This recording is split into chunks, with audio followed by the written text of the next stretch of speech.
Bienvenue à tous et merci de nous rejoindre pour cette nouvelle édition de l'interview. Aujourd'hui, je reçois Pierre Pelé, médecin, ancien représentant de l'ONU-SIDA et de l'Organisation mondiale de la santé, également ambassadeur de l'ONG Mercy Ships pour l'Afrique. Il publie Itinéraire d'un médecin africain du commencement au début de la fin de l'épidémie du sida en Afrique, un récit autobiographique qui nous emmène de la rencontre avec la maladie, avec les malades au pavillon Laveran de l'hôpital La Pitié-Salpêtrière à Paris dans le début des années 80, aux premiers résultats encourageants dans la lutte contre l'épidémie, en passant par les années d'engagement au Congo et plus généralement en Afrique, par les luttes d'influence, la bataille contre les tabous et les préjugés, mais aussi avec l'aide de tous ceux qui se sont investis dans ce combat, et puis surtout avec les malades du sida, ceux qui sont partis, ceux qui restent, et qui lui laissent encore aujourd'hui une trace indélébile. Bienvenue Pierre Pelé. Bonsoir, merci. Merci d'avoir accepté notre invitation.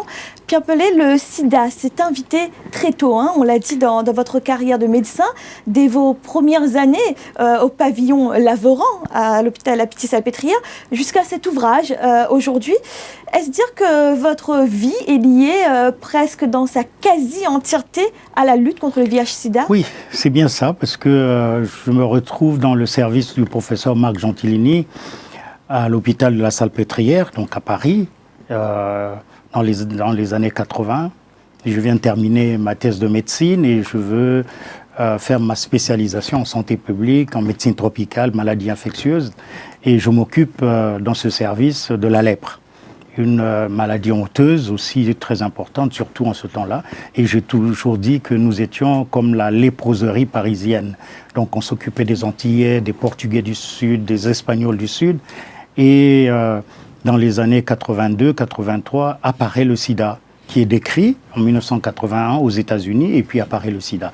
Et comme la manifestation ou les manifestations opportunistes se rapportent aux maladies tropicales, la diarrhée, la tuberculose, le sarcome du Kaposi, et voilà le service qui reçoit tous ces malades qui viennent d'Afrique, parce que beaucoup sont évacués sanitaires pour des raisons de fièvre ou de diarrhée prolongée, mais aussi des Européens et même des Africains, Alors des Américains. justement, vous le dites, que lorsque les premiers malades sont arrivés, ça a été comme un tsunami, c'est le mot que vous utilisez. Oui, les hypothèses les plus catastrophiques étaient alors avancées par les médecins de l'époque. Qu'est-ce qui a fait que ce virus était si particulier aux yeux du corps médical ? En réalité, le tsunami, c'est quand je repars au Congo, parce qu'on reçoit des malades évacués sanitaires congolais, et qui sont séropositifs. Il y avait aussi, en ce temps-là, les Aïrois, les Centrafricains qui étaient séropositifs. Et le professeur Gentilini, avec le soutien de l'Union européenne,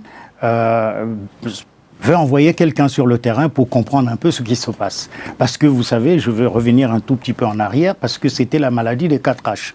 Donc, c'était les Haïtiens, les hémophiles, les homosexuels et les héroïnomanes. Donc, la maladie ne concernait pas au début l'Afrique, ou l'Afrique ne se sentait pas concernée. Et donc, je décris avec mes collègues, ici en France, en 1984, les premiers cas de sida congolais. Et puis, en 85, je pars au Congo pour comprendre ce qui s'y passait. Et c'est là que je découvre le tsunami. C'est là que, à l'hôpital général de Brazzaville, au 2e étage, dans le service du professeur Ito Ngaporo, un homme bien, qui me reçoit et qui me donne toutes les responsabilités de travailler dans son service pour comprendre ce qui s'est passé. Alors oui, voilà. Vous le dites d'ailleurs, il est précisé dès le début de votre ouvrage, qu'il a fallu rapidement définir la spécificité de l'expression clinique du sida en Afrique. Qu'est-ce que cela signifie ?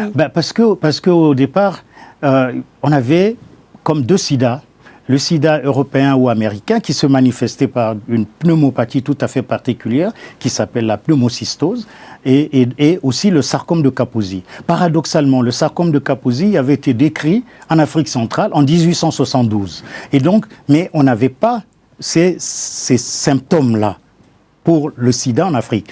Le sida en Afrique, c'était surtout une fièvre qui était intermittente, chronique, on pourrait dire, et qui était due le plus souvent à la tuberculose. Et puis aussi la diarrhée, qui était due aux germes souvent inoffensif et qui, en ce moment-là, prenait, puisqu'on avait une baisse d'immunité, causait les problèmes de diarrhée prolongée et qui faisait maigrir. Et les patients maigrissaient pour perdre jusqu'à 60% de leur poids. Et c'était ça la différence. Mais aussi, on avait une autre différence. On a recherché la cause, on ne l'a pas trouvée. C'était toute cette symptomatologie cutanée qu'au Congo on appelait le Mwanza, qui était un signe tout à fait significatif du sida. Et quand il était associé à une fièvre au long cours ou à des diarrhées intermittentes et au long cours, plus cette manifestation cutanée. Vous parlez des zonas aussi. Voilà, et de zona, de l'herpès, alors qu'en ce moment-là était un herpès très important. Et quand on mettait ensemble ces signes, on n'avait pas encore la sérologie, c'est-à-dire les moyens diagnostiques qui viennent après pour confirmer le sida. Donc il y avait une différence entre le sida en Afrique et le sida mais simplement dû à l'environnement. C'est aussi parce que il y avait plus de tuberculose, plus de mycobactéries qui circulaient en Afrique. Alors, on va reprendre le fil chronologique, parce qu'on était au Congo, vous êtes arrivé au Congo, c'est là-bas que vous avez fait vos armes, notamment au centre hospitalier de Brazzaville. À l'hôpital général de Brazzaville. Et vous dites que le Congo a été un exemple dans la lutte contre le sida en Afrique. Quelle a été la méthode congolaise ?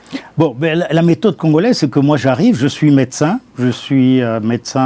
attaché de clinique à Paris, à l'hôpital de Salpêtrière, et j'arrive à Brazzaville pour comprendre. Donc mon travail, c'était de convaincre les autorités, et surtout le ministère de la Santé, le ministre de la Santé. Mais nous avons eu en ce temps-là un ministre qui était très brave et très courageux, qui acceptait qu'on regarde de près ce qui se passait et qui finalement, dès 1985, a accepté que, bien sûr, avec l'ensemble du gouvernement, a accepté qu'on puisse déclarer très tôt, alors que beaucoup de pays autour du Congo et ailleurs refusaient de reconnaître cette épidémie parce que c'était aussi lié à l'homosexualité. On dit qu'en Afrique ça n'existe pas, ce qui est faux, mais enfin on disait aussi que c'était le syndrome imaginaire pour décourager les amoureux. Il fallait continuer comme avant, sans problème. Et alors justement, en parlant de ces fantasmes qui ont été nourris aussi par l'épidémie du sida, vous êtes en Afrique, vous n'êtes pas resté uniquement au Congo, vous avez pu observer comment se déroulaient les programmes de lutte dans différents pays. Vous revenez souvent sur les difficultés propres au continent, parce que parler du VIH-Sida, c'est aussi parler de la sexualité, c'est aussi parler du moyen de protection qu'est le préservatif. Tout à fait. Quelle a été votre approche ? Quelle a été l'approche des organismes avec lesquels vous avez travaillé pour une prévention efficace, tout en sachant que c'est tabou ? C'était un grand défi. On n'avait pas de traitement.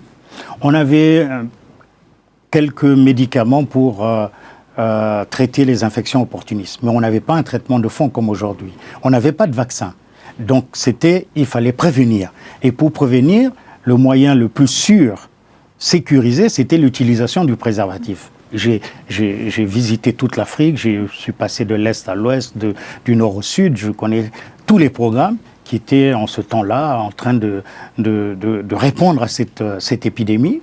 Mais on se posait la question essentielle de comment nous allons parler, comment nous allons convaincre les Africains pour qu'ils utilisent le préservatif. Le préservatif, c'était quelque chose de quasiment inconnu. C'était quelque chose pour quelques intellectuels qui venaient d'Europe ou d'Amérique. Mais puis il est cher aussi. Et puis il était cher. Et donc il était hors culture, si je puis m'exprimer ainsi. Et donc il fallait trouver les stratégies les mieux adaptées pour que les Africains utilisent le préservatif. Mais vous savez aussi, c'est parce que utiliser le préservatif, ça veut dire parler de la sexualité, parler de l'amour. Or, en général, en Afrique, on ne parle pas de l'amour. On ne parle pas de la sexualité. On parle à visage fermé ou dans un cercle bien défini. Ce sont les hommes qui parlent aux hommes, les femmes peut-être parlent aux femmes, mais les hommes, les adultes ne parlent pas aux jeunes de la sexualité. Donc il y avait comme un problème. Comment passer ce message ? Mais nous avons réussi avec beaucoup de stratégies, beaucoup de persuasion et surtout la stratégie que nous avons utilisée au Congo, c'était la stratégie de communication interpersonnelle. Il fallait rencontrer les gens, expliquer pourquoi il fallait utiliser le préservatif? Parce que nous avions un problème de santé qui était gravissime. Alors, vous dites que vous avez réussi. Vous mettez un point d'honneur à donner les noms de ceux qui ont contribué à la lutte contre l'épidémie du sida en Afrique. Et j'aimerais revenir sur certains d'entre eux, certaines d'entre elles, parce que vous parlez souvent des premières dames en Afrique. Tout à fait. Parmi elles, la première dame du Congo, Antoinette Sassou Nguesso, qui dès le début... qui a su voir l'importance de ce combat dès les premières heures. Vous parlez également de la première dame du Cameroun, Chantal Biya, qui a initié Synergie africaine contre le sida et les souffrances. Nous avons travaillé ensemble. Il y a eu également Edith Bongo-Ondimba, Simone Bagbo. On dit souvent que les premières dames sont très écoutées chez bien sûr. Est-ce que leur soutien a fait bouger les lignes? Ah oui, beaucoup. Par exemple, avec l'épouse du président congolais, Antoinette Sassou Nguesso, nous avons commencé très tôt. Très tôt, elle a accepté de venir parrainer nos activités. Nous avons voyagé à l'intérieur du pays où elle a pris la parole pour parler et sensibiliser les femmes et les jeunes. Mais très tôt. On ne pouvait pas penser une première dame parler de la sexualité ouvertement, mais elle est très forte. Elle a fait passer les messages. Et ce qui nous a renforcé dans notre conviction que convaincre les autorités politiques était un atout tout à fait particulier pour faire avancer la lutte contre le sida. Bien sûr, Edith était, elle, médecin, donc c'était plus facile de convaincre et elle s'est engagée tout naturellement contre le sida. Elle est devenue la première présidente de l'organisation panafricaine des premières dames contre le sida. Avec Chantal, la dame de cœur, pareil, elle a créé Synergie pour rassembler toutes ces énergies pour lutter contre le sida et les souffrances. Nous avons accompagné toutes ces premières dames pour faire avancer la lutte contre le sida en Afrique. Avec Simone Bagbo, vous savez, les jeunes, quand nous nous sommes engagés, je peux le dire aujourd'hui, c'est tout à fait extraordinaire. Vous savez comment ils appelaient le préservatif? Sissi. Ça vient de Simone, Sissi. Et donc, parce qu'elle en parlait tellement, de manière tellement ouverte, si vous la connaissez ou si nous la connaissons, on peut comprendre. Elle parlait du préservatif le plus simplement possible en disant aux jeunes, filles et garçons, utilisez le préservatif, ça va vous protéger du sida. Alors, Pierre Bellet, on va terminer sur cet aspect positif avec rapidement, s'il vous plaît, revenir sur ce que vous dites dans cet ouvrage et d'ailleurs en général, lorsque vous exprimez sur la lutte contre le sida, vous dites le sida finira. C'est vrai qu'en disant le nombre de décès liés à la maladie a chuté de 30%. Les malades vivent mieux grâce aux traitements antirétroviraux. Pourtant, on ne guérit pas du sida aujourd'hui. L'objectif, c'est l'éradication de la maladie d'ici 2030. Vous y croyez fermement? Ah oui, moi j'y crois. J'y crois, mais il faut simplement pas croire. Mais il faut aussi inciter les pays, les leaders africains et les communautés à prendre des décisions importantes pour finir avec le sida. Vous savez, entre 2000 et 2018, il y a eu 40% dans la chute de nouvelles infections. Et nous avons augmenté le nombre de traitements antirétroviraux de 56%. Donc, quand l'ONU-SIDA dit 90-90, nous sommes à 80, 62 et 50. Ça veut dire que nous avançons et il faut donc accélérer la lutte contre le sida. Et il faut croire. Si on ne croit pas que le sida va finir, on ne pourra pas faire ce pas décisif qui va nous permettre de mettre fin à l'épidémie du sida d'ici 2030. Pierre Pelé, vous êtes médecin, ancien représentant de l'ONU-SIDA et de l'Organisation mondiale de la santé, également ambassadeur de l'ONG Mercy Ships pour l'Afrique. Vous êtes venu nous parler de votre ouvrage Itinéraire d'un médecin africain, du commencement au début de la fin de l'épidémie du sida en Afrique. C'est aux éditions Maya. Merci d'avoir répondu à nos questions. Merci beaucoup à vous. Et merci à vous de nous avoir suivis. N'oubliez pas, vous pouvez retrouver cette émission et tous nos autres programmes sur www.africa24tv.com. Et à bientôt pour un nouveau rendez-vous de l'interview.